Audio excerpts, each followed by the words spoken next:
This is why in Surah Ibrahim, or Abraham, in the 14th chapter of the Quran, Allah subhanahu wa ta'ala tells us in the first verse that Allah had revealed this light to remove the layers upon layers of darkness. What was the age that the Prophet ﷺ lived in again? The Dark Ages. What's the age that we live in today? The Information Age. It's kind of different. The fiber optic age. It's kind of different.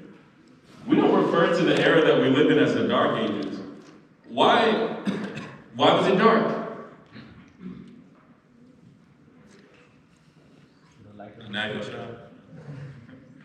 Why? Yes.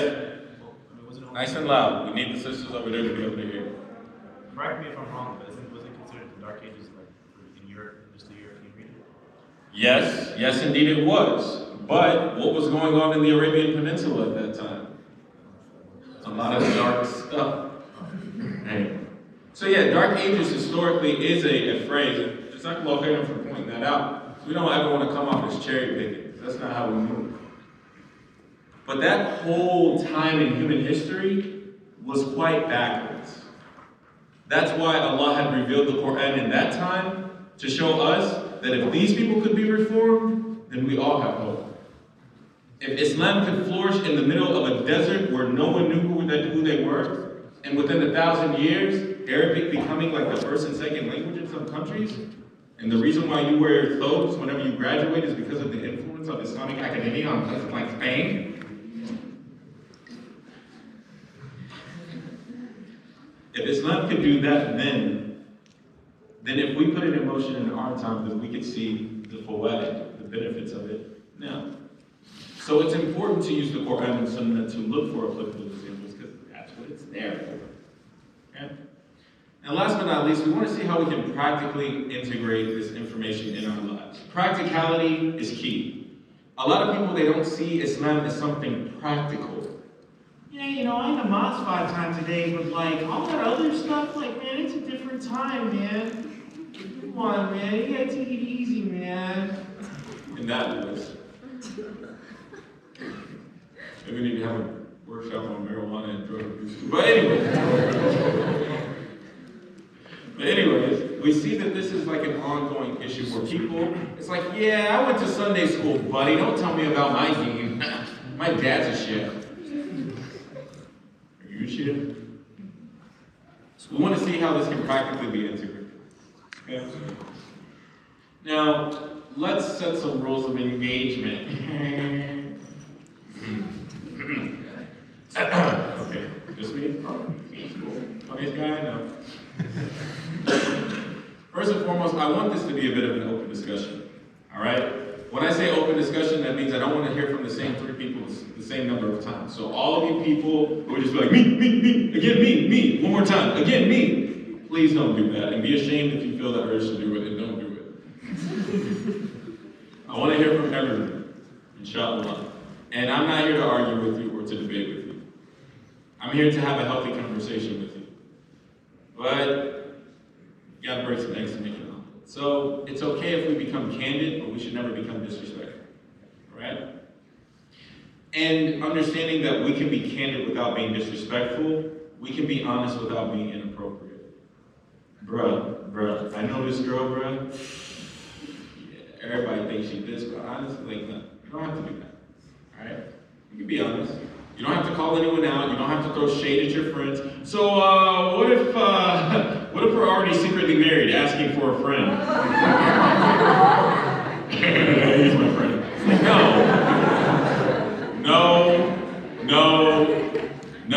no throwing shade at your friends with your questions. And don't be like, so is it permissible to? Like, no, don't do that. All right. And I want you all to understand that in any situation, we always prefer huda over hawa. We always prefer guidance over desire. Because desire may lead to bad ends, but guidance will always lead to a good circumstance and outcome. And because we prefer guidance, at the end of the day, what we're going to refer back to is the primary sources of guidance that we have in Islam. Quran Sunnah scholarship. So while you may be like, yeah, well, I disagree. We're like, yeah, we have 14 centuries of Islamic academia, so you go in.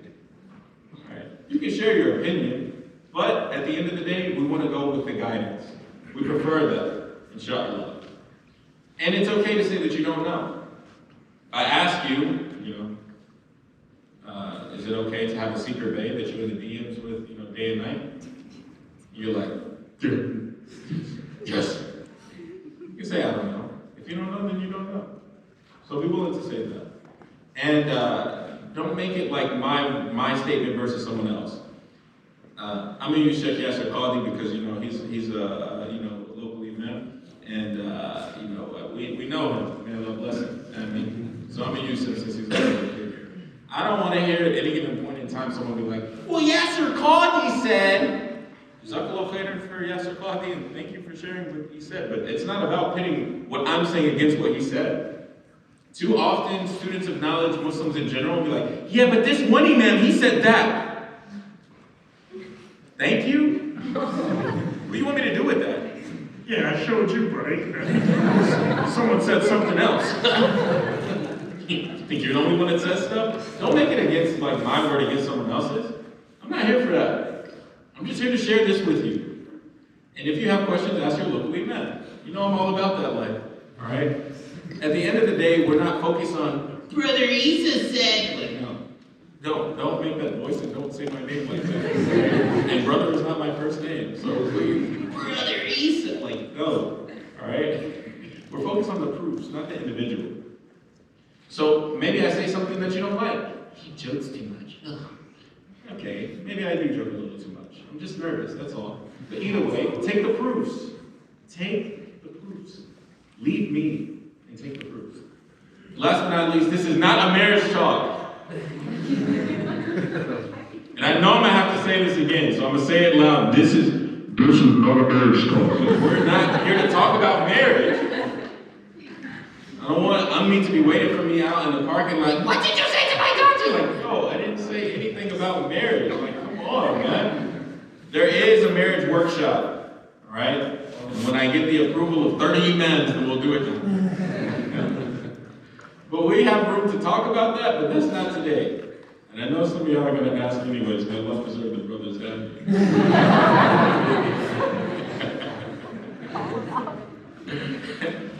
So let's take some time to hear from you all. What's the thing on the flyer? No, I deviate from the norm. I'll take you this way and be like, ha, it's this. Sorry. But what's the name on the flyer? What? We have to answer that. This madhab said this and that madhab said that. What's it called? Where do we draw the line? Okay. What are those perceived lines? Would anyone like to share with me what those boundaries are?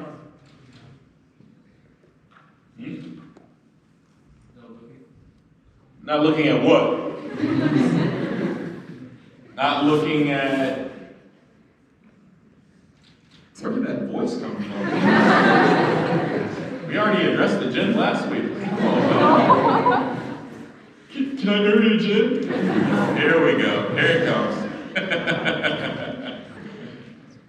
What are the perceived lines? Yes? As the kids would say, the halal-haram ratio is equal. Okay. So I can be in her DMs as long as I don't touch her brother. I mean, it's a virtual touch.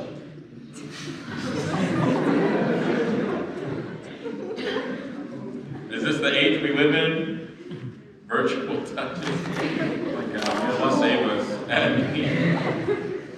Okay, so as long as you're balancing what Allah hates and what Allah loves, you're good. Said no one ever. You know, there's an entire chapter about people who did that. Surah Al-A'raf. The people who balance bad and good. It's not good. Yes. Are you raising your hand? Yes. Physical contact. What about it? Hey! What are those? High five! Are those? Salutations and greetings! Peace be upon you. You just rub the top of your face. What? Is that... So when we say touching, what are we talking about? Is that what we're talking about? What if a person falls down and they're the opposite gender? Or identify as the opposite gender? Is it okay to help them up? My leg! Don't worry, I'll get someone that's the same gender as you at any moment. I got you! Just don't bleed out. Is that a part of the... If she falls and... Brothers, if she falls, can you help her? Can she pick herself up? Now, if it was Rebecca, would you help her? Insert nervous laughter. Yeah. Okay. Well, give me one more example of the perceived boundaries. If it's unnecessary, don't do it. If it's unnecessary, don't do it. But no, it's not unnecessary. Okay, so only do what's necessary. All right. So that leads to the next question, because I'm playing chess. What's the difference between business and not business? What's the difference between necessary and not necessary? How do you draw that line? You. Yes, I'll do that every now and then. Just be prepared. Yes. Yes.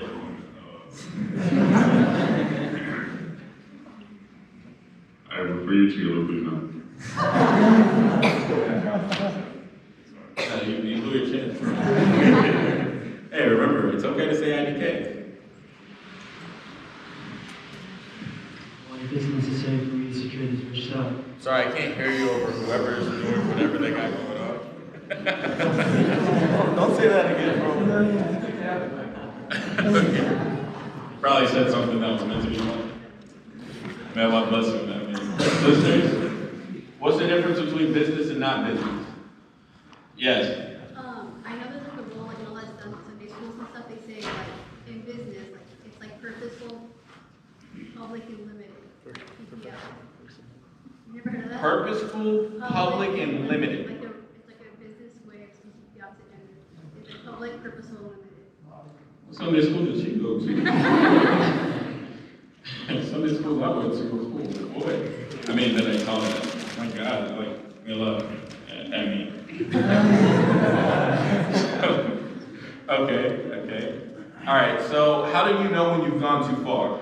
Because regardless of how you define this, everyone has like a notion of yes, it's too far. How do you know when you've gone too far? You. I don't know. Take me. Oh. Sharia.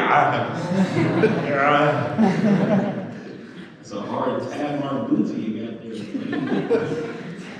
Okay. All right. So the Sharia. All right. Well, give me an example.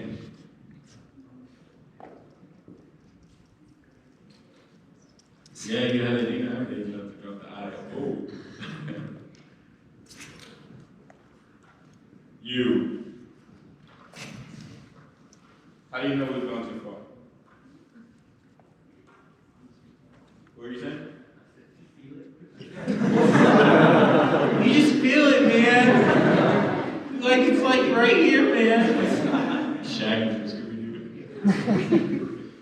Okay, so then how do we advise each other when it's gone too far?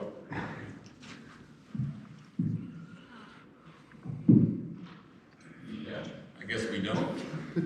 Let's not say we did.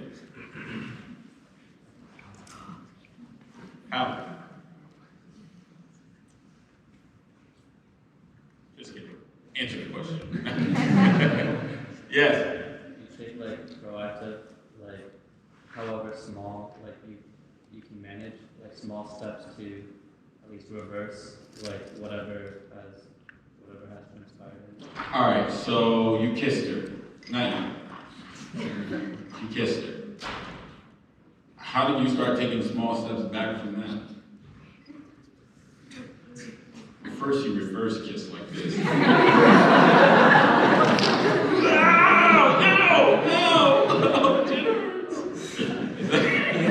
hurts. By the way, the reverse kiss. when you go from platonic to intimate, how do you backtrack? Yes. At one point, you would have to have like an honest conversation with the person, establish like what boundaries are, what your intention is, how you want to go about it, and the best way is like also to talk with friends or imam or somebody you can trust to help you guide through that path. Yes.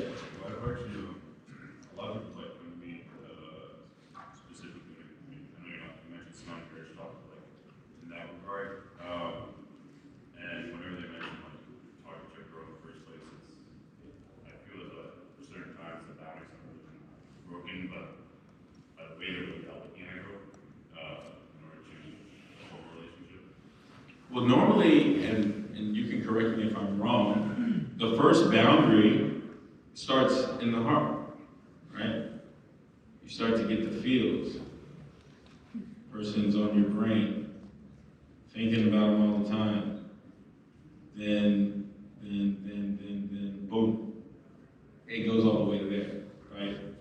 So sometimes those practical steps, right? Because I mean, having a candid conversation with the person, seeking additional counseling, talking to an imam sahib or whoever. Sometimes the barrier to actually do that, the boundary, is the feelings that a person has in their heart, right? Okay. Anyone want to add anything else to this? Yeah. So I just want to offer us a point, like just to be real, it's like at least from experience of talking to other people, your friends might not be the best people to go to with regards to advice.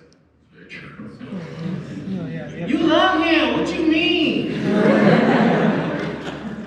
You love him. Love with tackle. Yeah, that's very true. But first and foremost, we have to make this really, really clear. All boundaries in this deen are set by Allah subhanahu wa ta'ala and His Messenger. Sallallahu alayhi wa sallam. It's not your culture. It's not back home. It's not when I'm at school versus when I'm somewhere else. That's not, it's not based on my opinion. It's not based on how I feel. The boundaries between genders, perceived or otherwise, they start and end with Qala Allah wa Qala Rasulih, sallallahu alayhi wa sallam. What did Allah say? What did the Prophet sallallahu alayhi wa sallam say? And you guys remember during our halal haram arena, man, did I ever say Halloween was haram? How did you walk away from the conversation though? The Prophet ﷺ, if you look in thousands of ahadith, very rarely will you, if at all, will you see him explicitly look someone in the face and be like, that's haram. Like, that's not how Prophet ﷺ advised people. We use these words, we weaponize it, we load it in our fatwa gun, and we just shoot it at people like at will. And that's dangerous. It's dangerous. Because if a person doesn't have a connection to Allah subhanahu wa ta'ala and His Messenger sallallahu alayhi wa sallam in the first place, those two words are not going to help them. It's just going to increase the divide. So as we approach this conversation, we have to use the same methodology. We just need to see what Allah and His Messenger said sallallahu alayhi wa sallam about it. And it's important to know, because it's very easy to have this chauvinistic outlook about it, or for women to kind of demonize Islamic scholarship by making it seem like it's all men. Or for the brothers to be like, what are the women doing? It's very easy to get sucked into these deviant mindsets. But the Sahaba were not only men. The Sahaba, they weren't just men. They were women. So we got so many examples of what this is supposed to look like. They went from a society where there were no holds bars between genders to having clear boundaries. And the manifestation of what they did 14 centuries ago is not the manifestation of what we see in most masajid or what we see on most campuses, what we see in most high schools. It's not what we see. So we have to look at those examples to really understand, like, what is it supposed to actually look like? And how do we make that manifest? And we'll talk about that more later, inshallah. But more than knowing what it's supposed to look like, we also know what it's clearly not supposed to look like. We have examples of when it goes too far. So we use that collectively to come to an understanding of what gender relations should be. Now, let's just talk about the boundary briefly. Just real quick. In Surah An-Nisa, chapter 4, verse 25, Allah subhanahu wa ta'ala, just going with the general meaning of the verse without dipping into the khas, specifically the nazal and all of the different sciences related to usul of tafsir and how to extrapolate the meanings from these ahadith, the fiqh rulings that subsequently follow, says that women shouldn't take akhdab. Okay? And elsewhere, we see that it says men should not take akhdab. What are akhdab?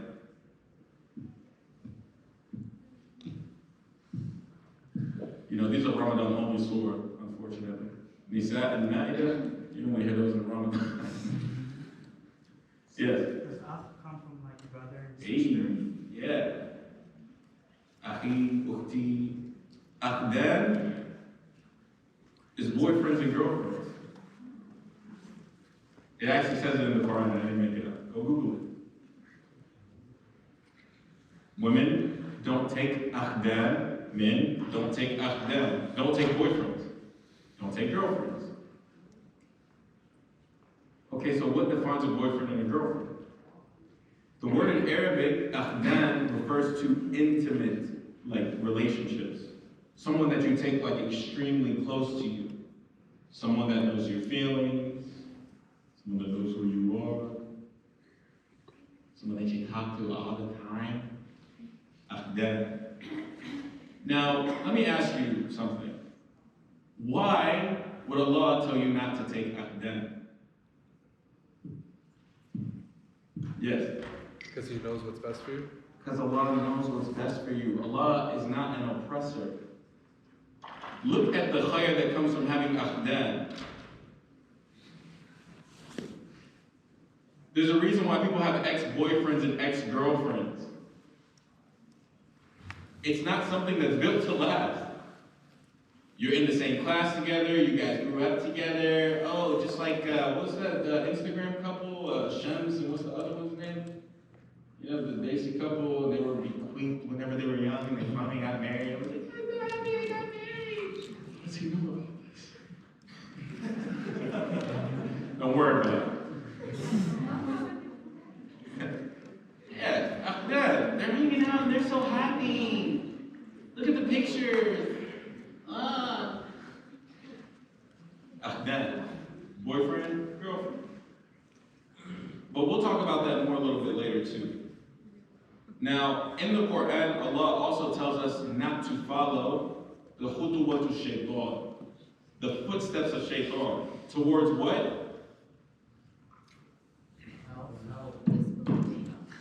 Zina. Do not follow the footsteps of shaitan towards zina. What is that? Adultery, fornication, haram. So what do the footsteps of shaitan look like towards adultery? Towards intimacy outside of wedlock? Maybe it starts with sliding in the DMs. Maybe those are a part of following the footsteps of shaitan. And we'll skip the example of Miriam so that we can tell this story about Barsisa. How many of you have heard this story before? Now, again, don't take my poll and pit it against someone else's. I'm just modernizing it a little bit so that you get the gist of the story. Barsisa was known as the greatest abid, the greatest worshiper from Banu Israel in his time. So he was known as a what? Abid. He was a worshiper, meaning he dedicated his entire life purely to worshiping Allah. Now there were two soldiers that were going on a conquest out of the area that he was in, but they had a sister. So they asked him, knowing that he's a pious person, that he's a worshiper, to watch their sister. So at first he said no. But then Shaitan, and keep this in mind, who came to him? It was Shaitan. You're Barsisa. What you mean no? Go ahead, man. You do your thing. What's she gonna do? You're just looking after her. Think of all the hasanat. They're out there fighting for the sake of Allah, and you're just watching their sister. It's like Zechariah, man. Yeah, you're like looking out like just like Zechariah. It's like Miriam, bro. Just put her in her mihrab and just let it do its thing. You know what I'm saying? You get the hasanah. So after Shaitan came to him, he agreed. All right, I'll look after your sister. So what happened was he had his place and she had hers, and there was a partition or a fence that was built in between. So anytime she needed food or anything like that, he would just take it, put it on the porch, knock on the door, slide back to his side. Shaitan comes to him, he's like, she's lonely over there.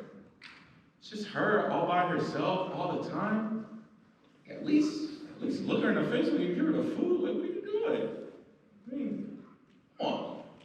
You're Barsisa. Just give her the food. What are you doing? So, he began to wait. Give her the food directly, give her the stuff she needed directly. And it went on like that for some time. Until Shaitan came back. It's like, man, she's just sitting in her house all alone. Just go over there. You don't have to stay long. Just help with some chores around the house. Chivalry ain't dead, you know what I'm saying? Just go help her out. So then he started doing that. Transitioned into hang out a little bit. Talk to her. Give her some of your time, man. What are you doing? All you're doing is just worshiping all day. No, you got a job. Just take some time with her.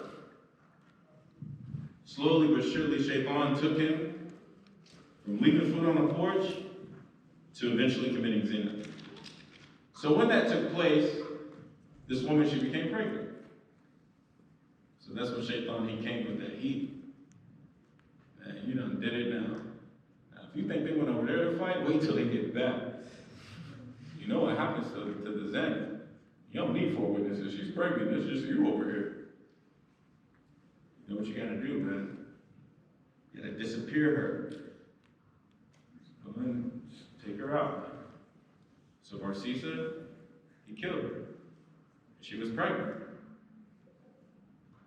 So the 2 soldiers that were fighting, they both had a dream. And guess who came to them with the dream? Shaitan.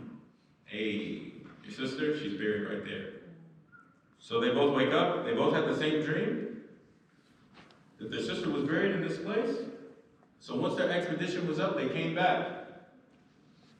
They went to the place, what do they find? They find their sister. So you know the only person who could have did it was Barsisa. So they dragged Barsisa to the qadi, to the judge, to the ruler, and they dropped the hukum on him. You gotta kill this guy, man. He didn't just kill someone, he killed a pregnant woman. So Shaitan, he comes to him one more time, he's like, this sucks, doesn't it? What a horrible situation. Well, that escalated quickly. Wow. Tell you what, if you prostrate to me, I'll get you out of this situation. Barsisa's chained. He said, I can't move my body. He said, just do it with your eyes. So he did it with his eyes. Shaitan said, I fear the Lord of the worlds. I'm off to this. And he left him. And he died. Went from the greatest abid of Beni Israel to dying of shirk. Prostrating with his eyeballs to Shaitan. Yeah, that's an extreme example, man. Cool story, bro. I heard a different version, but whatever, man. The story of Barsisa is important to let you know a few things. What's the first thing that kind of sticks out to you from this story? He's patient, yeah, yes. Things seem like harmless at first. Yeah. You're just getting together and studying, man. Come on, man. Just a little study circle.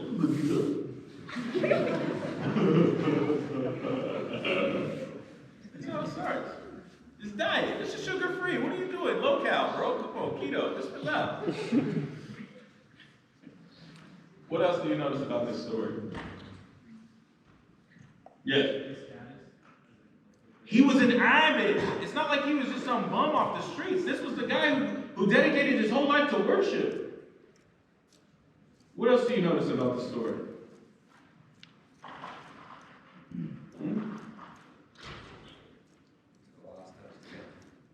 Yeah, but Shaitan deceived him by convincing him to do something good.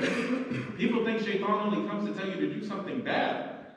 Sometimes he'll try to convince you to do something good. This is why some scholars, they said that Shaitan, he will take you through 70 doors of good to see you go through one door of evil. But Allah will see you go through 70 doors of evil and forgive you for going through the one door of good. So no one ever thinks that Shaitan will actually try to convince you to do a good thing. People don't think like that. So sometimes, yeah, just sit with yeah, we're just studying, bro. We're just going out to eat. We're just hanging out. Like, it's not that big of a deal. Why are you so strict? You're so serious. Shaitan, he will take like a little thing and he will wait. What are other examples we have of Shaitan's patience in getting people to do something bad eventually? Noor. Noor, what happened? The five pious people, they eventually turned into idols, right? They made them Went into from idols. Shaitan comes to the people, man, those guys were really righteous. It sucks that they passed away. You know what you should do? You should put some statues out in public so that every time someone sees them, they think about good stuff and then they just keep doing good. It's like you have a permanent example. Duh, doesn't that make sense? Yes.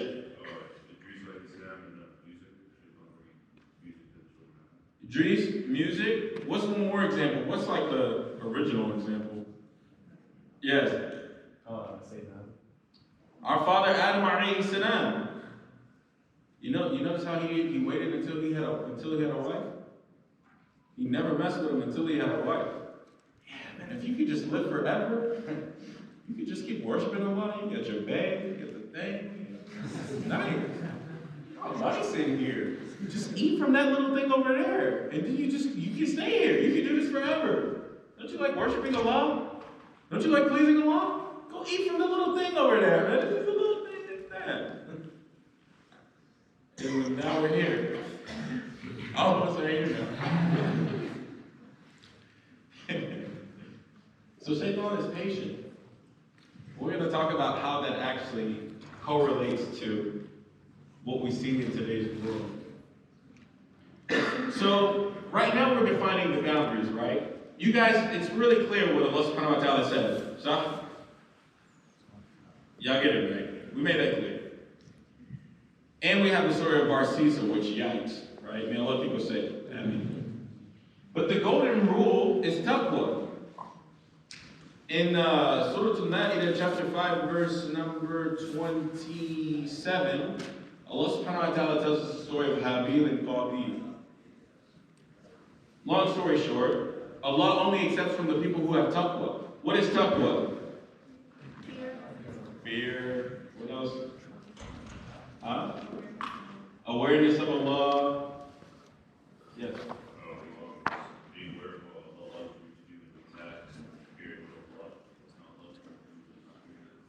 The nutshell definition of taqwa is to know what Allah is pleased with and to do it, and to know what Allah is displeased with and don't do it. So now you don't need a fatwa. You don't need an excuse. You don't need to use, oh, it's 2019, it's a different time, man. You don't need to use any of that. Is Allah pleased with what I'm doing? No? Then don't do it. It's as simple as that. And think about it like this. If Allah is pleased with you, then your life will be much easier than if the creator of everything in the heavens and the earth is not pleased with you.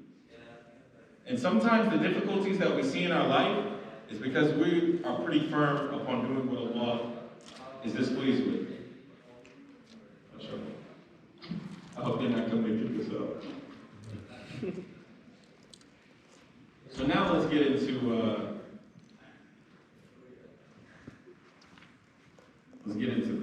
the stuff. How many of you have seen this ayah before? Anyone want to read it out loud for us? We're going to turn into one of those. Go on.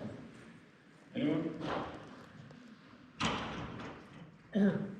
The believing men and believing women are allies of one another. They enjoin what is right and forbid what is wrong, and establish prayer and give zakat and obey Allah and His Messenger. Those, Allah will have mercy upon them. Indeed, Allah is exalted in might and wise. First question, how are you supposed to do that if you never look at the opposite gender? Oh. Second question, how are you supposed to do that if y'all hanging out and chilling? Oh.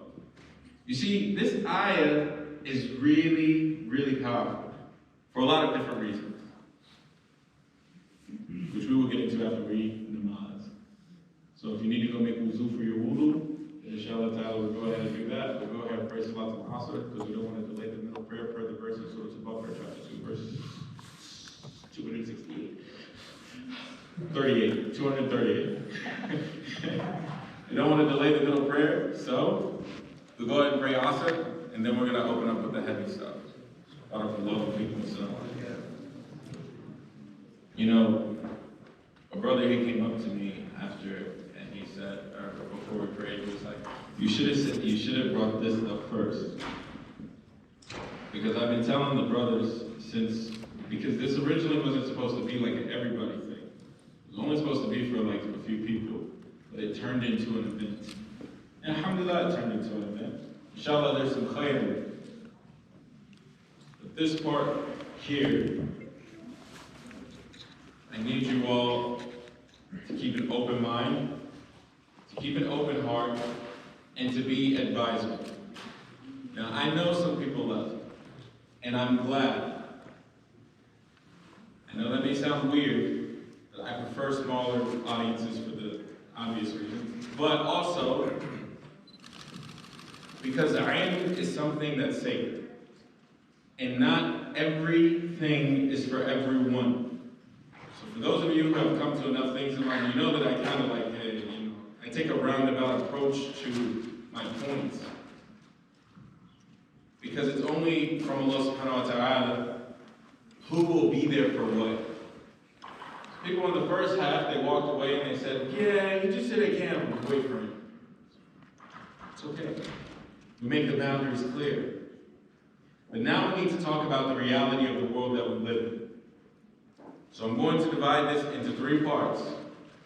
One for the brothers, one for the sisters. During this conversation, just be patient with me.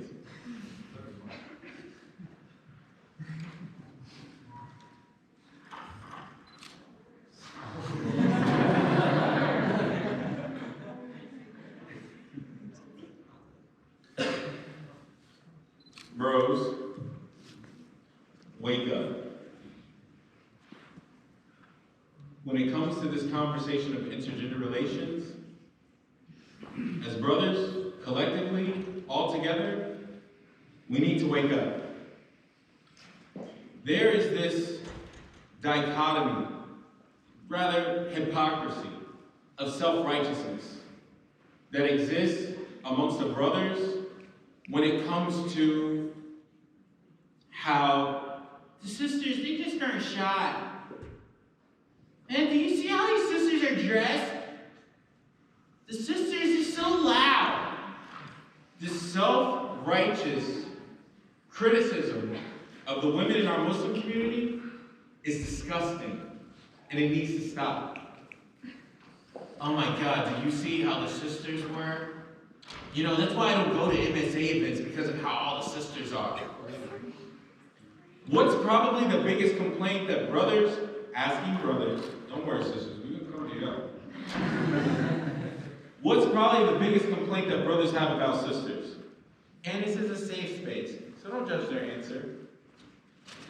What's probably the biggest complaint? Oh, now y'all shy?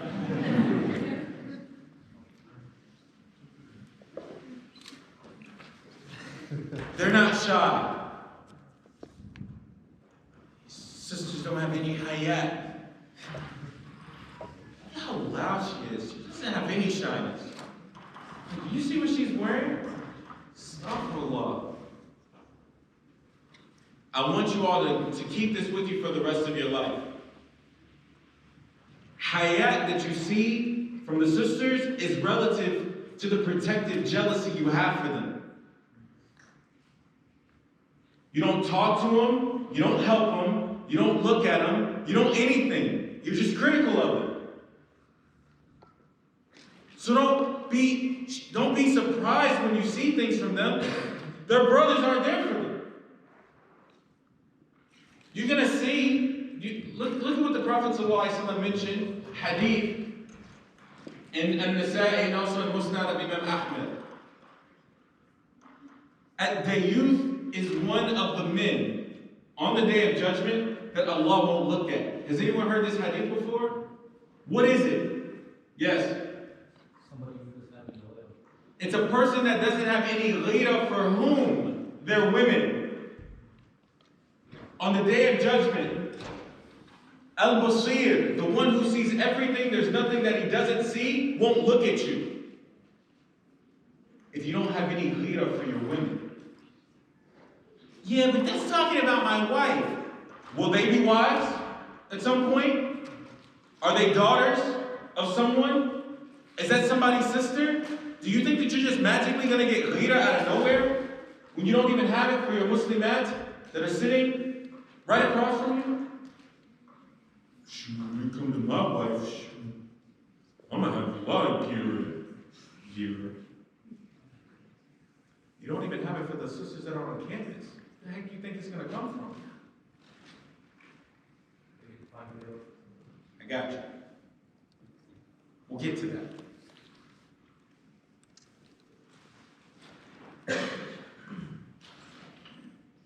Ibn al-Qayyim, he has an interesting commentary about it, but I'm going to save it for later. Because we have a few points to cover when it comes to the bros. The verse in Surah An-Nisa, chapter 4, verse 34, heavily mistranslated, oft commented on, that the men have a degree over the women.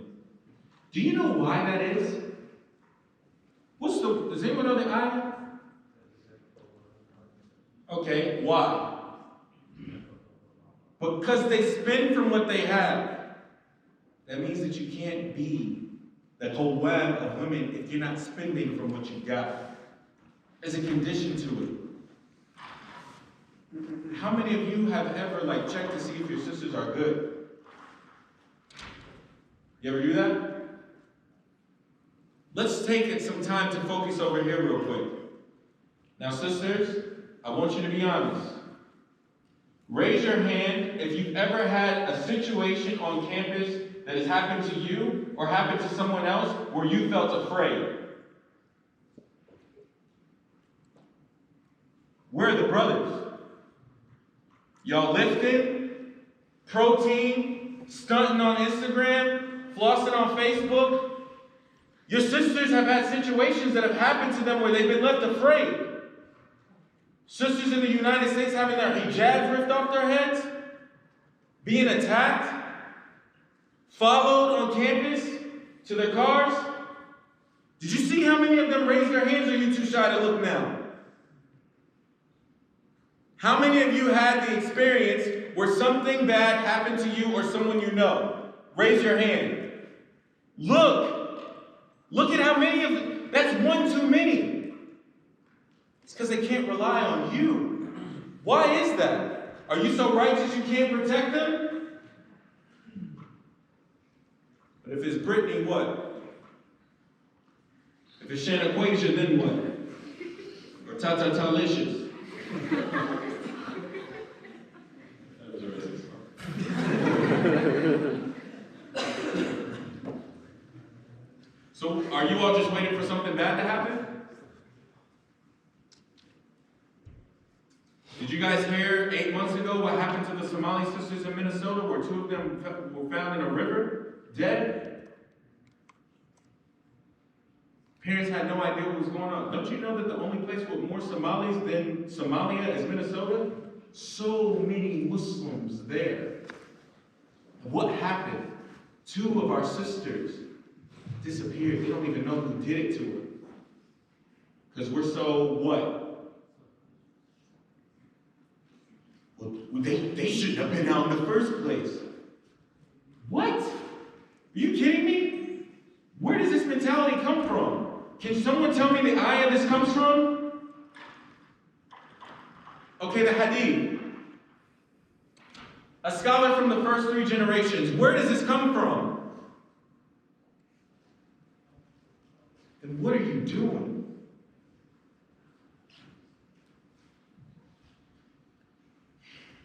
Now I know this is a lot, but it's the only way to actually help us wake up. You know, the sisters, they always come to lectures. Y'all see it. The sisters, they always come to lectures all the time. In Pennsylvania, which is known as being Pistolvania, in Philadelphia, which is known as Fitnadelphia, when the sisters go to lectures, and they sometimes carry over late at night, do you know that the brothers will create caravans of cars behind the sisters and escort them home? Just to make sure that they get back safe, because of all the violence and crime that takes place there? Yeah, but what about the Kutuwajah Shaitan? Bro, you're in a car. You're not that cute. Just because you're feeling yourself doesn't mean that you're just gonna, I'm falling in the zina. Like, how do you think that happens? Like, do we even think? Well, if I'm within 3 feet of a sister, I might, you know me. I'm cute. Are you kidding me? The Prophet ﷺ is the greatest of creation. And there is a surah in the Quran where he was talking to a woman in a way that Aisha radiallahu anha said, I was sitting in the same house, we were in the same room. They were in the corner. I couldn't even hear what he said to her. But as-Sami' from above the 7 heavens revealed verses saying that she heard. Heard what? Why did she talk to him? She complained to him. Can the sisters come complain to you if something bad is happening? Or is that a different sunnah? That self-righteousness is poison. It's poison. Wallah, it's poison. And we don't even have to talk about the experiences on campus. I had a meeting with some sisters at a university on the East Coast where sisters are being stalked, followed in traffic off of campus, non-Muslims coming up and beating on their cars where they're sitting in and afraid. Where are the brothers? Where are the Muslim men? Where? I tore into the brothers so hard after that they escorted sisters to their cars. They created a system to make sure sisters made it to their cars safe with no issue. Yeah, but brother, that's not appropriate. Are you waiting for something bad to happen? Because you know, back in the day, one of the signs of the day of judgment is that a woman would be able to leave from such and such place to such and such place without any fear. Y'all heard this if y'all were in, the signs of the day of judgment classes that they've had here? Y'all heard this hadith, bros? Why do you think they can move around without fear? It's because they had real men that wouldn't let anything bad happen to them.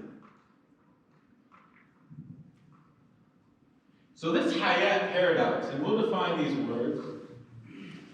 Why is it that the bros are shy with sisters but not with non-Muslims? You won't talk to a sister because she's wearing hijab, but whenever you have like a lab or something, you're like, thanks, Kathy, that was great. What? Why is it that when you're with Muslimat who are wearing hijab, who are waiting until they get married, who, you are like all of a sudden. But if Becky walks by, you're just like, and you'll be like, brother, he said, I was raised in an environment where there was a strict dichotomy created in the Muslim environment where at the masjid we were segregated, but obviously we live in a culture where that's not the case. So when I feed Muslim women, heuristically I conclude I shouldn't look. But with non-Muslim women, all right, I get it. Nature versus nurture, operant conditioning, and all that jazz. But is that sunnah? So what do we prefer?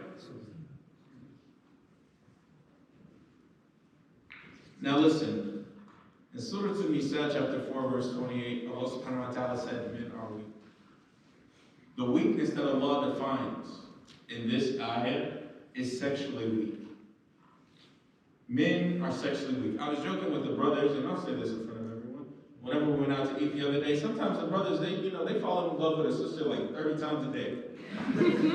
They've already, like, in their mind, they've already married her, they had kids, they're holding hands, they're walking in the Jannah together.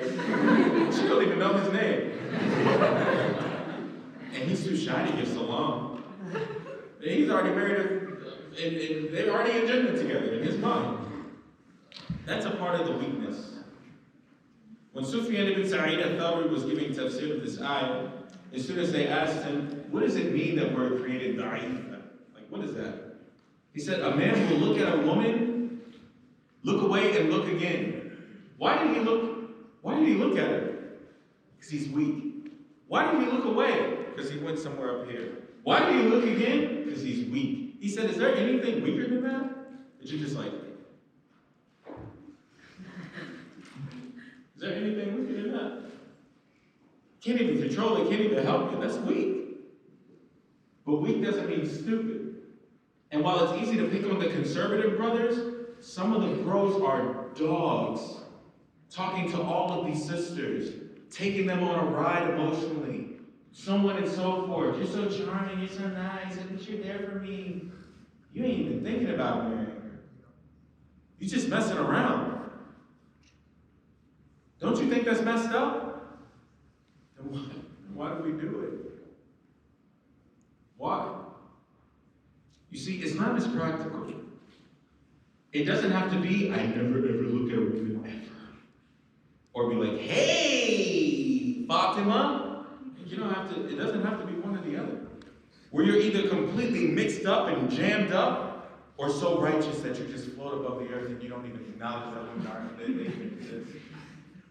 This dichotomy is deviant. This is an example of extremism. And how much do Muslims love saying balance? You know, the religion is balance. It's all about balance. Where is the balance? You either see bros completely mixed up and mixed out, or you see bros that just act like women don't exist. You know, the Prophet ﷺ was described as being more shy than a virgin in her innermost dwellings. Now we're going to come back to this hadith. But the Prophet ﷺ is described as shy. He's a man, right? A man being described as shy. So why do we hold the women to the standard that we don't even follow ourselves when the Prophet ﷺ was a man's man? Sallallahu alayhi wa sallam, and he's described as shy. We gotta think. And last but not least, the thing that I'm gonna say is that taqwa is not in your neck. It's in your heart. So walking around like this, that's not taqwa. And taqwa hahuna. That's what the Prophet ﷺ said. It's in here. It's not in here. But obviously we have to define what it means to lower the gaze, because no one is giving you a green light to just go stare at women. That's not what we're saying. We're saying that they're supposed to be your sisters. You gotta take care of them. If you don't take care of them, don't be surprised when Ted and Fred and all of these guys, when you see them around them. It doesn't mean you have to give them inappropriate attention, but when you ignore them, you're gonna see a lot of problems. Women are the backbone of every society because they are the mothers of children. That's why Allah put Jannah at her feet, not at his feet. So when you don't take care of the women in the society, you're gonna see a lot of messed up stuff. And we witness that every day. So please wake up, bros. Are there any questions about any of the stuff I shared from the brothers? I know it's a lot. I'm sorry, but we gotta think. If nothing from this conversation like penetrated your mind, like this guy, what is he talking about? That's okay. But at least just never forget how many hands were raised about sisters who have had experiences where they felt scared. Like, don't let that get out of your mind. We shouldn't wait for something bad to happen. Yes? I mean, to what you said, those are all valid points and everything. But, I mean, I feel like with some certain situations, like, you're speaking overall aspect, I'm saying there's certain dynamics where, like, let's say something might happen where there isn't a brother there, or, so, you know, obviously take care of them, or perhaps, and for, like, the actual day-to-day interactions, you said there's, like, the both extremities. I understand the one aspect of, like, where it's, like, they completely ignore them, but there's the other aspect where it's, like, they're too involved. Mm-hmm. I feel like with that aspect, there's like, that's where I guess a lot of people where they get like, it's like, okay, well, where's the, or it can be from the door, Right. okay, where's the boundary going to be drawn out, as far as like, those daily interactions. Insert title of the movie. Where's the line? No, like, you Cut to can cut. explain a little bit more. We plan on it. But we have to take a systematic approach. First, we have to acknowledge the extremes that exist with the brothers and share with them the reality that, yo, our sisters are out here like alone. We're not talking about situations that are outside of our control. We're talking about being extremely passive participants in our society with regards to our sisters' safety. I don't mean by that idea, like, he's gonna like if I like saw a sister walking, he's gonna go like, hey, yo, you good for today or what? Like, Sound like, do you need anything? yeah, oh, yeah, like, yeah. Now, obviously, we're talking about the brothers right now, but there's extremes with the sisters. And it's not sufficient for me to get up here and yell at you guys and just say all this stuff. I've been around on campus, right? You guys have seen what I do, right? Sisters, you know, I've been there, right? If they need anything, they know that we're here. We don't mess around with that, man. Not only is it someone's mother, daughter, sister, but that's our sisters. So we have to take a multifaceted approach to that, and honestly, it does start with MSA. MSA can't be some social club where all the friends just get together and just hang out. It can't be that. I'm not saying that's what your MSA is, but that's too often what MSA becomes. MSA, the Muslim Student Association, should also put things in place where they think about stuff like that. Because having events is great, but it only takes one tragedy in a community to like really jam up the whole dynamic. I'm from Raleigh, North Carolina. I knew the 3 winners, if you guys have heard about them. Like that like through our community, like they're still recovering from that. If only like we just had a little more forward thinking, maybe we could have like seen some signs and avoided it. Now that's obviously in a different situation, but on campus with our sisters taking care of them, we can be forward thinking, inshallah. And I'm here to help, and the imams are here to help too. Actually, so we're going to talk about the plan, miss. Just want to clear the air on that first. Are we awake? Good.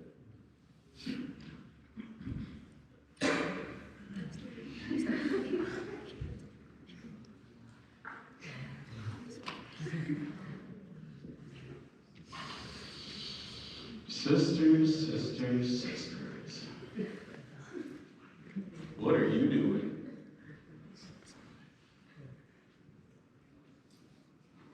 I'm not a woman, so I can't claim to know what it's like. But I used to be a non-Muslim, and alhamdulillah, I'm Muslim. And I need you to know that men can be the dirtiest of dogs on the face of the planet. I need you to know, I'm not talking about our brothers, I'm talking about scumbags who are willing to wait day after day, text message after text message, hangout after hangout, talk after talk, to slowly but surely get closer and closer to take something from you that you will never be able to get back. They're gross. And they can be like that. Some men are dirty dogs, they make it clear, and some men are like thieves. You know, someone who steals during the day is not like somebody who steals at night. Some guys, they take really crafty approaches to how they get close to girls. Masquerade one way, come in another. Talk like this, move like that. Nothing about your religion is worth sacrificing for any man on the face of this planet. And nothing about the virtue of a woman is worth throwing to the side because of a man. We see too often in the world that we live in that women, they find themselves in all these situations. Eventually, the true colors will be shown. Once they get what they want, then that's it. So there's this thing about love. right? And it's not saying all of you sisters deal with this problem, no more than saying all of the brothers are the way that we describe. We're just addressing the proverbial elephants in the many rooms where this is a thing. This love thing, this guy that likes you, these people you hang out with, the guy who's DMing you, the person you go out of your way to see, does he really love you? Does he really like you? Well, let's do a litmus test. If he loves you, then why does it have to be a secret? Oh, okay. Okay. Then, if he loves you, why do you need to do things that you wouldn't want other people to know about? If he actually loves you, then why does he ask you to do stuff that's just between you and him? You know, what was that YouTube channel of that girl where, like, she was literally in an online relationship with a predator on the other side of the country for, like, years? And it took her finally graduating from, like, school and, like, growing up to be like, yeah, this guy, he groomed me. To, like, finally be aware of that. Why does it have to be a secret? If he actually loves you, then why does it lead to so much problems with your family? Why do you have to fight with your parents about it? Did you ever think to yourself that maybe the reason why your parents wouldn't like the idea of you being with this person, because, I don't know, they're probably not good for you? Did you ever care to think about that? Yeah, my parents are cultural. Yeah, they're cultural. But that doesn't mean dumb. Can you envision a day where, like, you are with someone and your parents have nothing to do with your life? Like, you literally cut off your entire family to create a family with someone else? Does that make any sense? It doesn't. So it's not worth it. It can't be true love.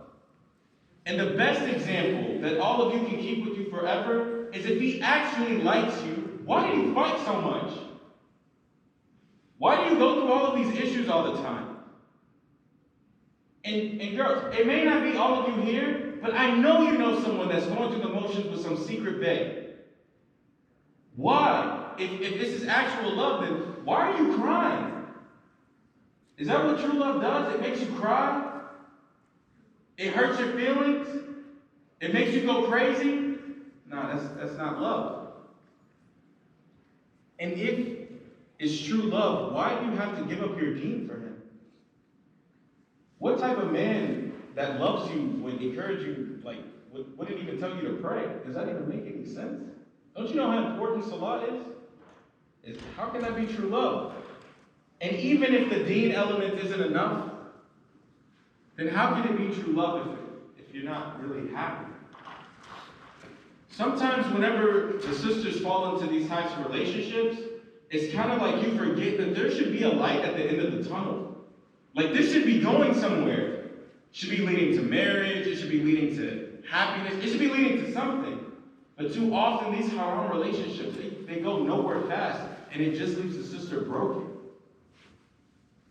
And I'm telling you, as someone who has counseled sisters dealing with stuff like this, whenever you find yourself in those situations, it may take you to a place spiritually you may never come back from. I've seen sisters take off hijab. I've seen sisters leave Islam because of some dirty dog that didn't care. He just took her for a ride. He left her in the dust. And now she has nothing, and she feels worthless. But obviously, extreme relationships is one side. Living by the standard of beauty, the standard of what your body should be like, is something else. And one of the most fatal elements of the intergender relationship, because, I don't know, I can't say for sure, I can't speak with certainty, but most Muslims are not like in haram relationships, where it goes really far, like to zina and all this stuff. Like, most of them aren't. But sometimes it's that texty relationship, that when I see you on campus relationship, let's reserve a room on the other side of campus relationship, let's go out to eat, my parents don't know where I'm at, they think I'm at the masjid relationship. Sometimes it'd be like that. It may not go all the way to zina, but sometimes it'd be like that. But it's not always like that. Sometimes it's, I'm fat, no guys ever. If I don't put makeup on, then I'm not pretty. All of the girls on Instagram dress like this and I look like that. trying to fit some image of beauty to impress people. For what? And that, even though it's not a tangible relationship with the opposite gender, it creates this thing in the mind to where it's like a lot is being sacrificed for the opposite gender. Sometimes reinforced by sisters of what's pretty, that filter life. Taking pictures, filtered up. But you don't have to fit anyone's social standard of what beauty is like. Because Islam beautifies women. And you should know, more than anything, walking away from this conversation, that Allah loves you very much. Allah loves you so much, it hurts. Who's memorized the Quran? Okay, mashallah. What's the hardest surah to memorize? Tawbah. People will either say Nisa or Arafah. And there's reasons for that. But Nisa is a hard surah to memorize. Because it has 27 verses that talk about women, and those verses are not easy to retain. Amongst them is the 127th verse. And I want you to remember this. Chapter 4, verse 127. Allah is addressing the Prophet ﷺ. They ask you about women. Tell them that it's Allah that gives fatwa when it comes to women. Not a man. Not even the Prophet ﷺ. If something happens, he has to wait for verses to come down to say how to deal with the women. Allah takes care of women in every situation and circumstance. So why then would you think that Allah is your oppressor? That hijab is an oppressive thing? That the path to marriage is an evil thing? When Allah cared so much about you that when it comes to rulings regarding you, there's no intermediary. It's just Allah said this when it comes to women. That's the creator of everything that exists that loves you so much that there was a man in a place where he could have anything he wanted and he wasn't happy until Allah gave him a woman. That's our father Adam alayhi salam. It's not a game. But no one will value you as much as you value yourself. So whether it comes to that dirty dog or some stupid social image of what fit looks like or what, beauty looks like, take all of that, put it to the side. This deen is what gives you honor. This deen is what gives you beauty. It's what gives you integrity. And Allah put things in this deen just for you that we will never ever be able to have. And I can make some jokes, but I don't want to judge. Are there any questions about this? Good, but I can't answer. Any at all? Brothers? I know it's a lot. I apologize. But it doesn't stop there. We just have to keep things in focus, inshallah. There is this concept of lowering the gaze. The verses are in Surah An-Nur. Tell the believing men to lower their gaze. Tell the believing women to lower their gaze. But what does it actually mean to lower your gaze? Can anyone tell me?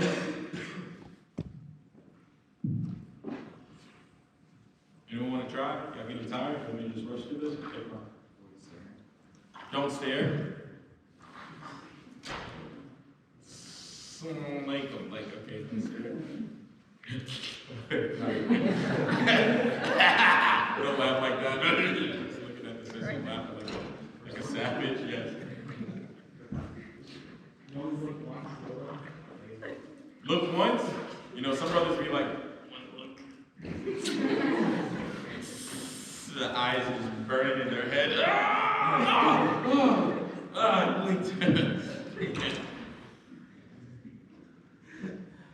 Sisters, what does it mean to lower your gaze? Because the ayat for y'all says the same thing too. Yes? When you catch yourself, look away. Catch yourself like how? Like when you... Alright, don't expose us, sister. When you realize you're doing something or when you realize you're thinking in a way that's inappropriate or you're looking in a way that's inappropriate, you stop yourself and... Yes. It's about lust. It's not about your physical look. It's about lusting. It's a matter of lust. And we have examples of this. Did you know that in Surah Al-Luqman, chapter 31, verse 18, that at the end of the advices of Luqman, that starts at verse 11 and ends at verse 19.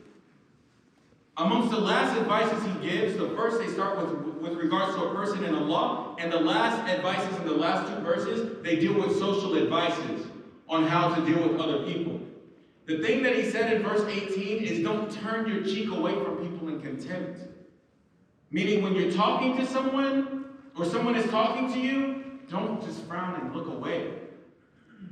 In Dawah, and we talked about this earlier in our outreach meeting, shameless plug, join the outreach MSA group who provided this event, Kuli Hadith. Beyond that, the Prophet _, he looked away. He frowned and looked away. Sometimes you all be doing that to each other. It's not a gender thing. It's a reality thing. So the context of looking is a practical one. Lowering your gaze means don't lustfully stare at people. And that type of staring fits certain criterion. Like looking at them when they're not looking at you. Like when she walks by, you're looking at everything but her. Or when he's walking away, you're looking at everything but him. That's what it's talking about. So can you imagine being in a situation with non-Muslims, like you have an interview and it's a woman and you don't look at her? It's like, yes, no, I'd love to have this position. You don't do that. Or when it comes to men, and your professor, I need to talk to you after class. Okay. I mean, why do you think it's okay to do it to Muslims but not non-Muslims? The fact that that happens is a testament that it's wrong. But not every look is lustful, okay? Not all looking is lustful. Women don't wear hijab because, well, men, if they see your hair, like, wow, they just go crazy. Said no man ever. That's not what that's there for. Your hair is not like a massive fitna for men. If you didn't know, now you do. It's not your hair. It's a command from Allah. It's everything but your hair. Don't look at me. Look away. So what's an example of bad looks? We have the hadith in Bukhari, where the Prophet ﷺ was talking to a woman who came to ask him about Hajj. So when she came to ask him about Hajj, Al-Fadl ibn Abbas, that's the brother of Abdullah ibn Abbas, the famous professor of Quran. Al-Fadl, he came up, he just started staring at her. He just started looking at her. While she was talking to the Prophet ﷺ. Does anyone know what the Prophet ﷺ did? He turned his face away. And Prophet ﷺ is the most gentle. So he just pushed his face to the side. He just comes up and just The Prophet ﷺ just pushed his face away. Interesting thing about the hadith, him pushing his face away didn't make him weak. It doesn't say, and then he walked away. And the Prophet ﷺ, he didn't reprimand him. He just showed him, this is not the time for you to look. But does it say in the hadith that the Prophet ﷺ stopped looking at her? Context. He was talking to her, so he looked at her. Al-Fadl was just looking at her, so he turned his face away. You see how practical the sunnah is? So if you see me with some bros and I just get their cheek and I'm just like this, you know. Salman al-Farsi, also hadith in Bukhari. He came to the house of Abu Darda. And the Prophet ﷺ had made them brothers in Allah. They were extremely close to one another. When he came to the house, he saw Abu Darda. How many of you have heard the hadith? What was his reaction when he saw her? He got worried. Why? Because as far as I understood it, she wasn't combing her hair or something. She wasn't well kept. She was dressed in a really shabby way. So he asked her, what's going on? Why is it that you look like this? He looked at her. He looked at her, he addressed the situation, and he asked, what's happening? And she responded to him in a way that he could understand. Your brother, she's talking about Abu Darda, your brother, he doesn't care about this dunya. So when she said that to him, he understood. He ain't even looking at me. He don't even treat, he's just in and out.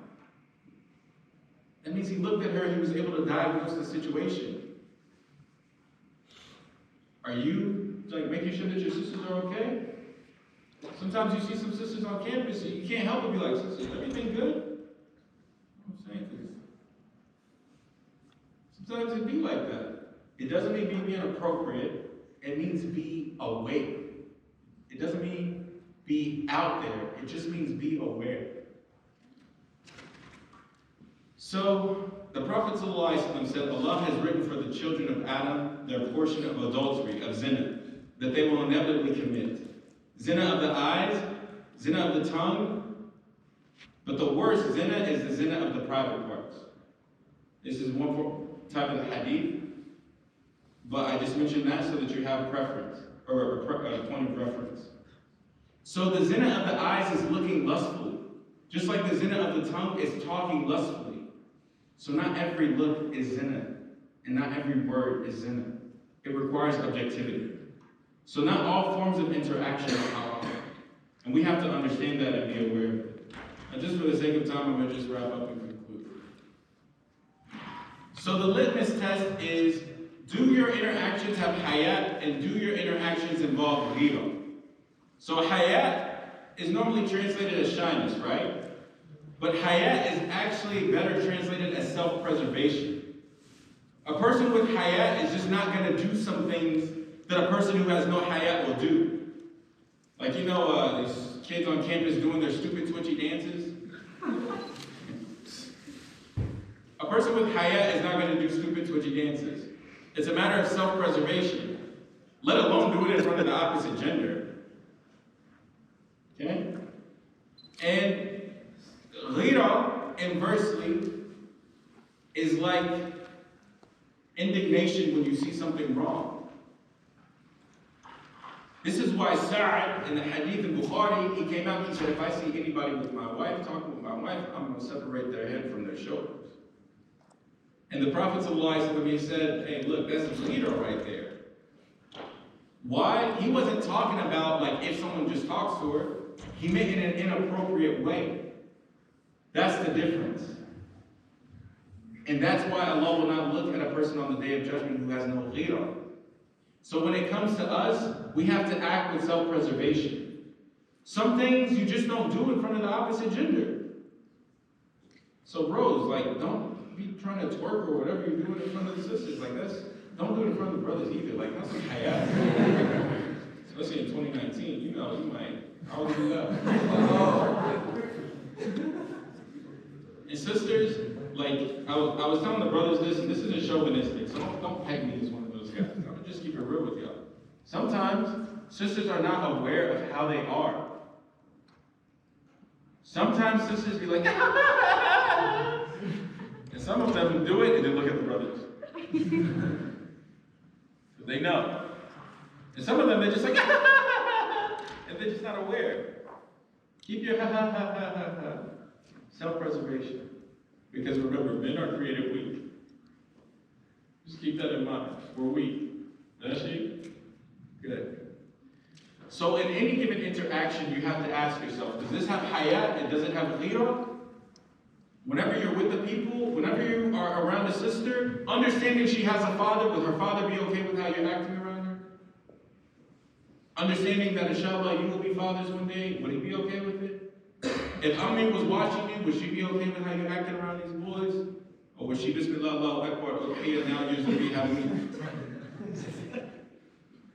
And if you are shy of your parents watching you, then know that Allah is always watching you.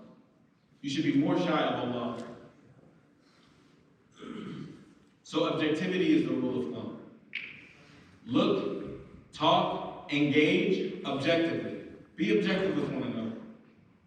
So if you think about like your family, like bro, if someone was talking to my sister like that, I would RKO him into the never. I'd banish him to the shadow realm, like straight like that. If that's the case for your sisters, well, they're your sisters too. And keep in mind that Iman is actually thicker than blood. The bonds of faith are much stronger than even the bonds of blood and family. So we're not friends. No akhdad. I don't need to be your friend to be from amongst your awliya.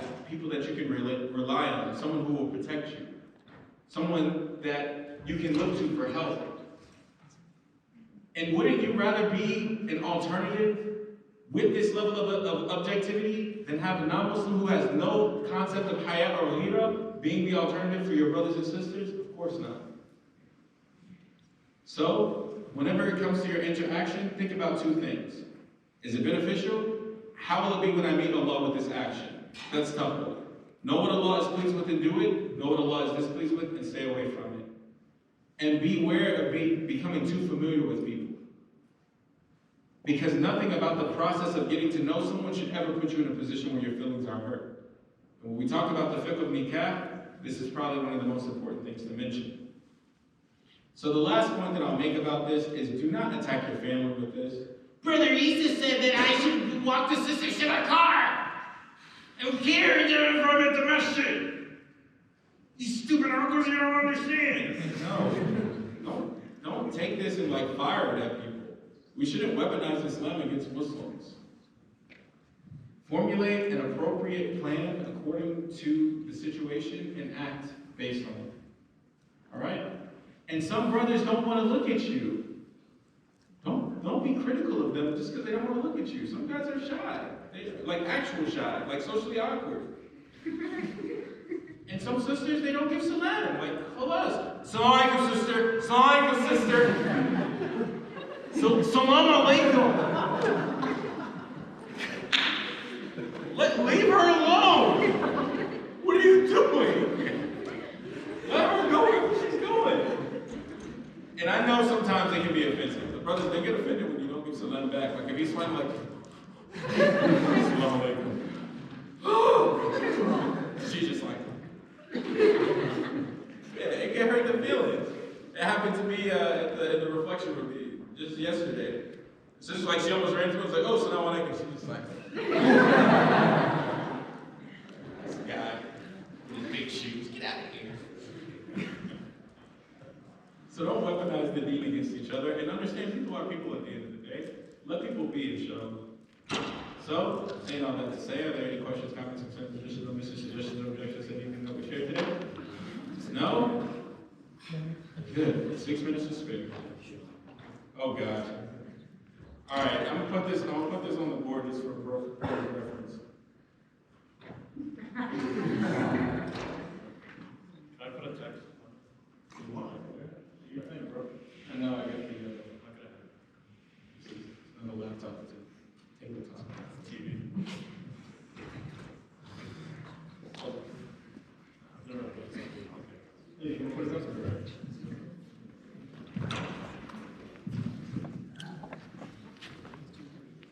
For those of you who don't want to send in anonymous questions, would you like to ask? I'm okay with you not asking me any questions.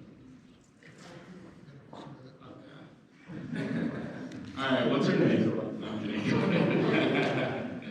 So. Okay, so see in the appropriate practice of your body, not so. I was at a college campus where I had just finished a meeting with some of the shura members, and one of the sisters, she stayed behind, and this non-Muslim guy came in. And one of the brothers, like, because we had already had this talk, he was just like, and it wasn't even like I like her type of thing, it was just, he had the leader, So he was like, he said, should we leave them in there? Because, that's my sister, I don't want her alone in there with that guy. I was like, look, if you try to approach the situation any type of way now, you're going to cause more harm than good. So when the time sees fit, then we just try to talk to her. So it's kind of like the uncles at the message who are like, brother, I noticed that you were pointing during the prayer. You just shouldn't point during the prayer. It's like you don't even know their name. You didn't even give them salam, and you're just going to come up and let them know like what they did wrong. Sometimes it's better to build rapport. And if you're really sincere, because the Prophet ﷺ informed us, ad-dinu nasiha, the entirety of the religion is advice, right? And Allah informed us in the Quran that reminders benefit the believers. Just pick your spot when you decide to shoot the advice pick your spot when you decide to remind. Oftentimes when people are in sin, that's not the time to actually try to stop. Kind of like, the best example of this is when the man was like urinated in the masjid. The Sahaba were like, yo, they're about to yoke him up in the masjid. Prophet says, let him finish. From the hikmah of it, is if they tried to interrupt him, they would have just made a bigger mess. Sometimes the obvious answer is the right one. All right, can everybody see that, the link? So it's tinyurl.com/askustadh, capital A, capital U. Hello? Yeah, I tried doing that. It's tiny already.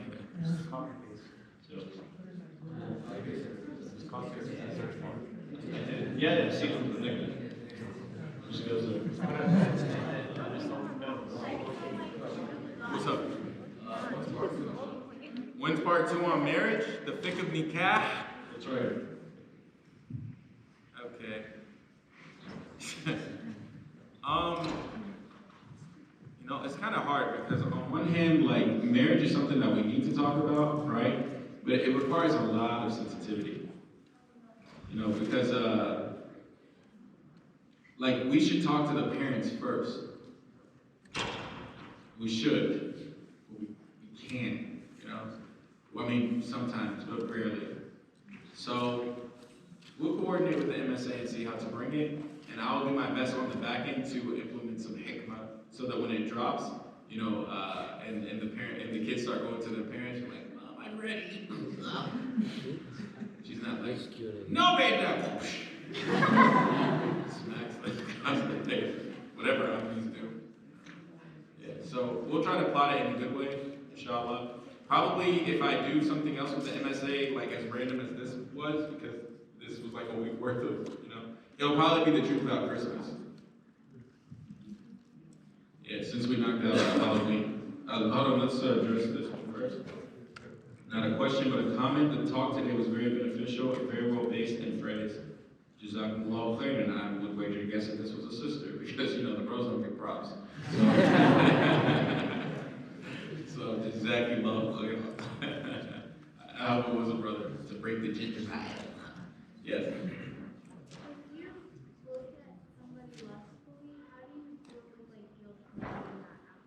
Right. You know, we live in an age where at 8 years old, the average age of being exposed to pornographic images in this country is 8, right?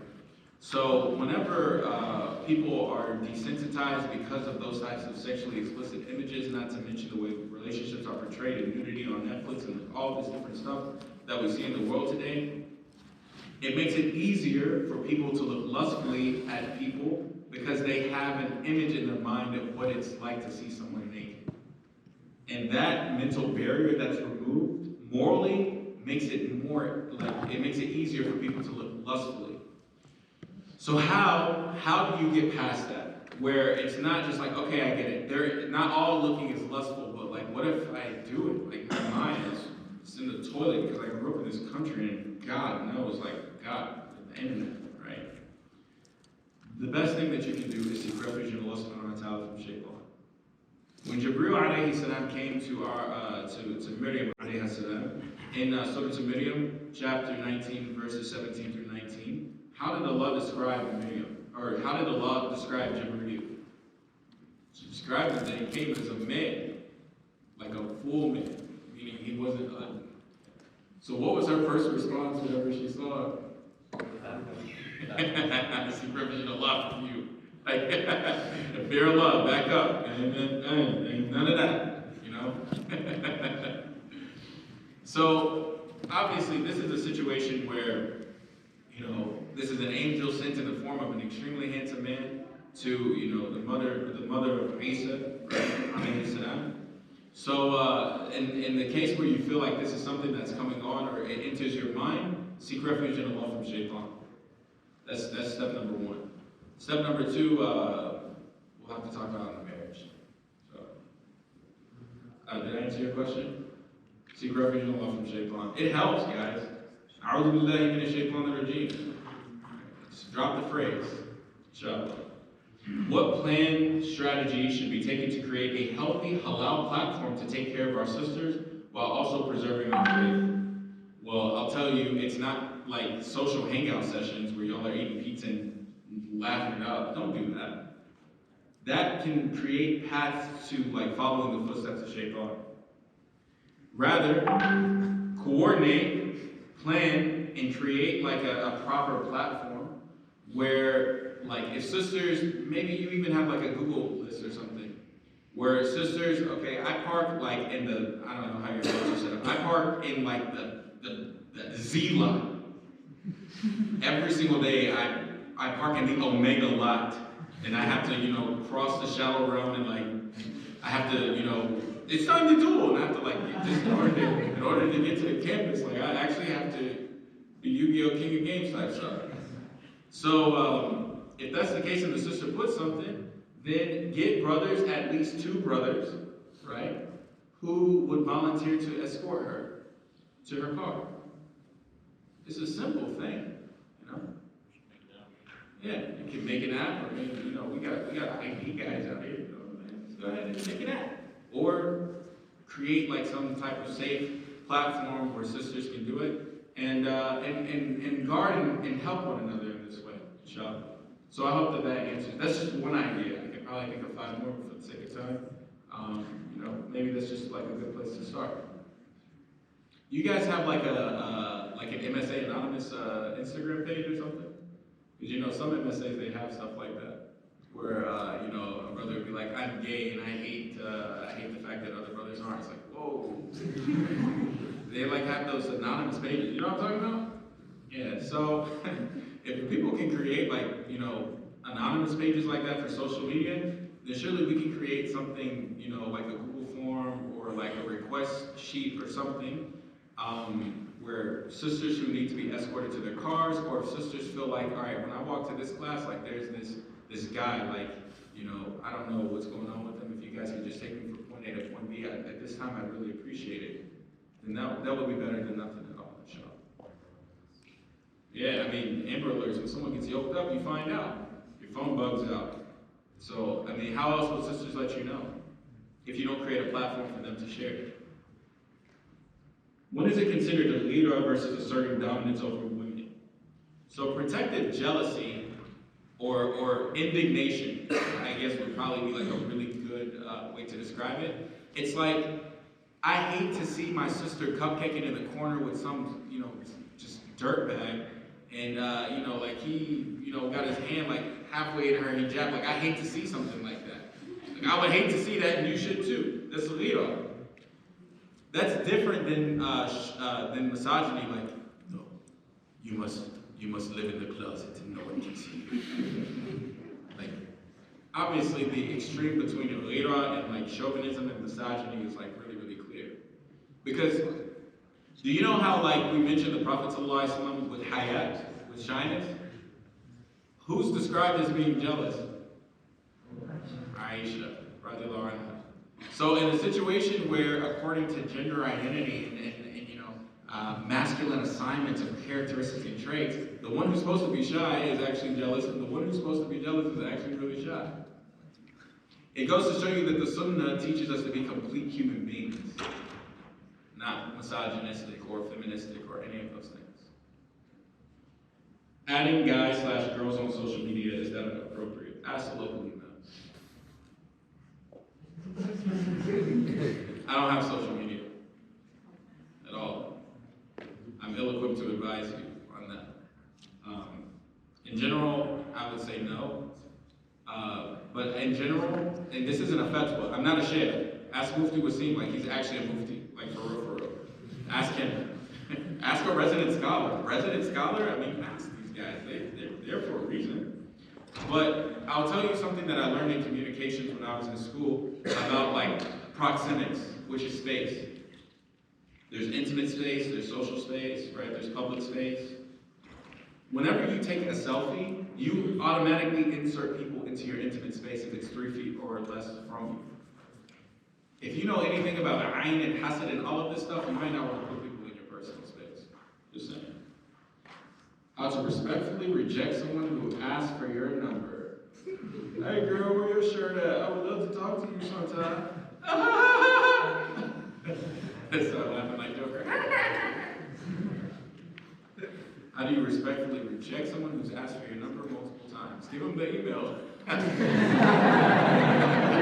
Hey, you know, you can't text you, but you send me an email. Never open that email. Report that spam.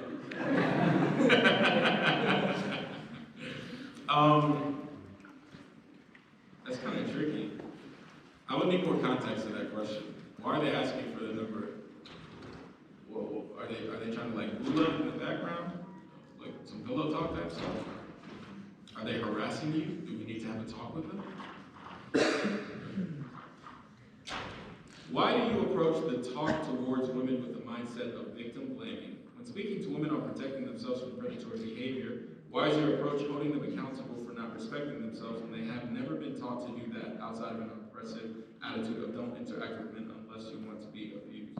Would the approach not be to teach women how to respect themselves? Because in that course, they better learn how never get into those situations in the first place. Women are not aware, quote unquote, of the danger that may befall them. They simply trust other human beings and not hurt them. Why is this something that is berated? Did I do that? By ijma', because the Prophet ﷺ said the Ummah will never unite on something that's wrong. Did I do that in my talk? Hands? Hey, look, if I did it, you can say it. I did? Okay. Could you repeat the question? Then let me clarify. Because the Prophet ﷺ also said to judge the strength of the people by the weakest amongst us. So if there was even one person that misconstrued a point, then it's important to clarify. So if someone feels that way, even if it's one person, it's worth acknowledging. I don't take it from the position of victim blaming for, like, if you're asking me my personal view, right? On one hand, I'm not of the mindset that, well, men just don't need to look. And on the other hand, I'm not of the mindset that women are just victims waiting to happen. Rather, I know that some men are dogs, and rather, I know that some women can be provocative. Just like how some men can be provocative and some women can be, oh, I can't say that. PC 2019, I can only call men dogs.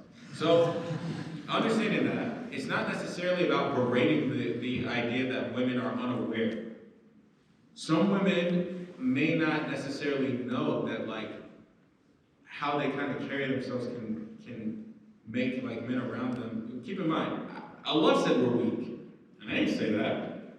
I mean, unless you know about the creation of everything in the heavens and the earth, I don't know, like, maybe you know something about men that Allah doesn't. But Allah said we're weak. So, there's a mutual concept that has to be brought in between, right? Of women carrying themselves not based on a misogynistic or chauvinistic ideal of what a woman is supposed to be like, or a societal ideal of what a woman is supposed to be like. Women have to carry themselves the way that Allah subhanahu wa ta'ala told them to be. And that's why you're Muslim, because you submit to what Allah said, not what I said. In Surah Al-Ma'idah, chapter 5, verse 7, Allah says the covenant between you and Him is sami'na, what? You hear and obey. Not you hear and say, yeah, but it's a different time. And the same for men. Men have to carry themselves not based on culture, not based on, but rather they have to carry themselves according to Allah subhanahu wa ta'ala and His Messenger sallallahu alaihi wasallam had described. I'll tell you an example of why, like, I don't believe in this, like, berated idea of women, y'all should just do this. There was a man who taught at a school. He reached out to a woman who also taught at the same school. He was Muslims. And in the interaction, the man was like, you know, I want to pick you up and take you to this talk, but you know how people are. Like, I don't want you to, I don't want your husband to, like, feel some type of way, so don't tell him that I'm going to come get you. Like, I'll just come pick you up and I'll just take you to the thing. So the husband found out about this and he pulled up on the school with a swiftness, you know what I'm saying? And he was about to give some sadaqah to Jannah to the brother. But when the situation was explained, you know, because this is also a married man, do you know what the excuse that was given to the man? It's that culturally he was just unaware. So it's not always like a one-way street, that the sisters, they just need to make sure that they don't like, now sometimes the brothers, So it's definitely both ways. And if I made it too one-sided, I apologize. But the reason for my approach with the brothers is based on generalization, not case by case.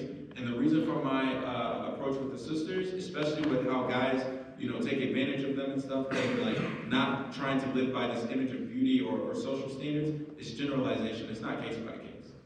Okay? Did I clarify that point? Did I just talk to myself for 3 minutes? Okay. If you've been in a relationship previously and now being single, finding it difficult day to day without having someone there for you, how do you get over it? That's actually a really powerful question. Yeah, you can go to the next one. I didn't mention this. Okay. How do I get over after being in a relationship with someone? How do I make it to the point where like I'm okay being alone? It's very difficult. Okay. Before I became Muslim, I didn't have any concept of what it was like to not have some type of like relationship with the opposite gender, platonic relationships or otherwise. It's not an easy thing to do. Very true. But, honestly, the best way to get over something like this is to have like good, accessible friends, even if it's just one. Good, accessible friends, even if it's just one. If you've been texting her every single day, and now all of a sudden, like it fell out, and you're alone and you're single now, like you have to replace that bad thing with something like good. Otherwise, you're just gonna ruminate on what it was like and how I miss them, and I need to find someone else. And this is what non-Muslims go through all the time. Take it from a reaper. So replace that void with like meaningful relationships with good friends, inshallah. On your last slide, it said like friends, no, obvious, and I think you talked about it, but I missed it. Could you explain that? Yeah, so we put friends? No. We're not friends. We're awliya. The word wali, it has a lot of different meanings. It's someone who's your ally. An ally is someone who helps you. A friend may not help you. It's a protector. It's someone who looks out for your best interests. Friends don't always fit the criterion of what it means to actually be someone's wali. So we're not akhdan. We're awliya. Inshallah. It's kind of like a nuance, but don't worry. But I hope that clarifies.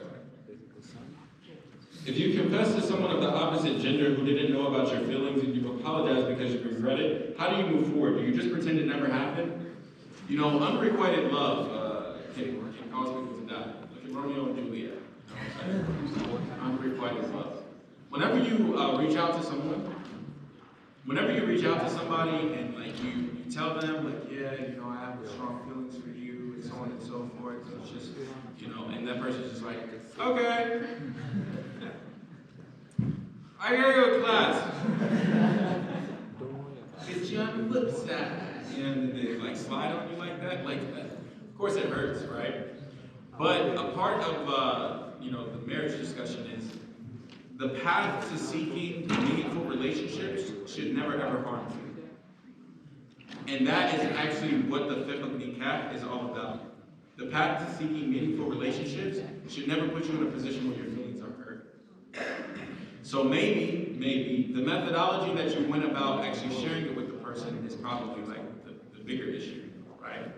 And if it's unreciprocated, like, okay, yeah, ignore it. It may not be easy to get over it, but eventually you will build that bridge and get right over it, inshallah, because life is long if Allah wills. But try to put yourself in a position where you can pursue those feelings in a more productive means. Because me just sitting and being like, sister, I love you. That's not going to lead anywhere. She's like, okay. And then what? What am I supposed to do now? Thanks for telling me. I really appreciate that. You're a good guy. Yeah. So try to put yourself in a position where you can pursue like those feelings in a meaningful and productive relationship. Tamam? Any other questions, comments, or additions or objections? Thank you for spending the last 2 hours with me.